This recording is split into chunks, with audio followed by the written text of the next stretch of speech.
Ladies and gentlemen, the very word secrecy is repugnant in a free and open society, and we are, as a people, inherently and historically opposed to secret societies, to secret oaths, and to secret proceedings. We decided long ago that the dangers of excessive and unwarranted concealment of pertinent facts far outweighed the dangers which are cited to justify it. Even today, there is little value in opposing the threat of a closed society by imitating its arbitrary restrictions. Even today, there is little value in ensuring the survival of our nation if our traditions do not survive with it.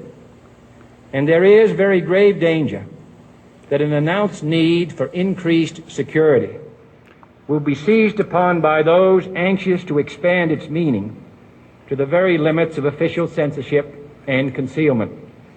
That I do not intend to permit to the extent that it's in my control.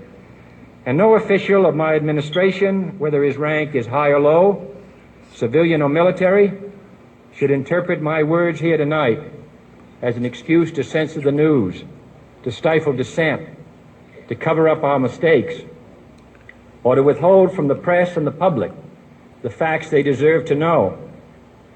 For we are opposed around the world by a monolithic and ruthless conspiracy that relies primarily on covert means for expanding its sphere of influence, on infiltration instead of invasion, on subversion instead of elections, on intimidation instead of free choice, on guerrillas by night instead of armies by day.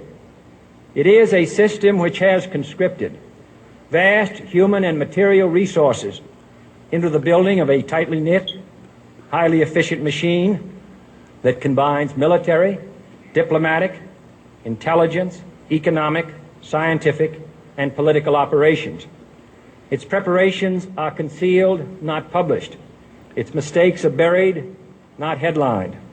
Its dissenters are silenced, not praised. No expenditure is questioned, no rumor is printed, no secret is revealed. No president should fear public scrutiny of his program, for from that scrutiny comes understanding, and from that understanding comes support or opposition, and both are necessary. I am not asking your newspapers to support an administration, but I am asking your help in the tremendous task of informing and alerting the American people. For I have complete confidence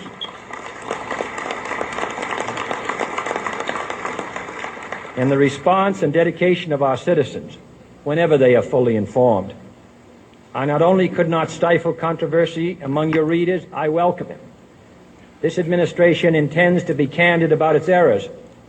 For as a wise man once said, an error doesn't become a mistake until you refuse to correct it.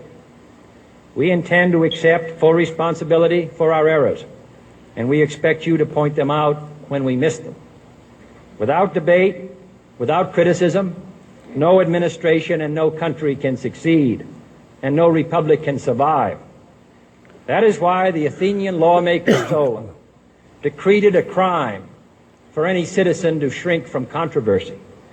And that is why our press was protected by the First Amendment, the only business in America specifically protected by the Constitution, not primarily to amuse and entertain, not to emphasize the trivial and the sentimental, not to simply give the public what it wants, but to inform, to arouse, to reflect, to state our dangers and our opportunities, to indicate our crises and our choices, to lead, mold, educate, and sometimes even anger public opinion.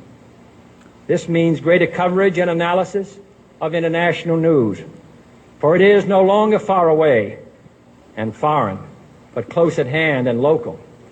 It means greater attention to improved understanding of the news, as well as improved transmission.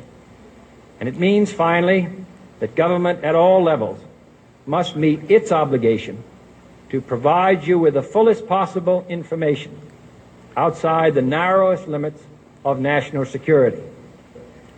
And so it is to the printing press, to the recorder of man's deeds, the keeper of his conscience, the courier of his news, that we look for strength and assistance, confident that with your help, man will be what he was born to be, free and independent.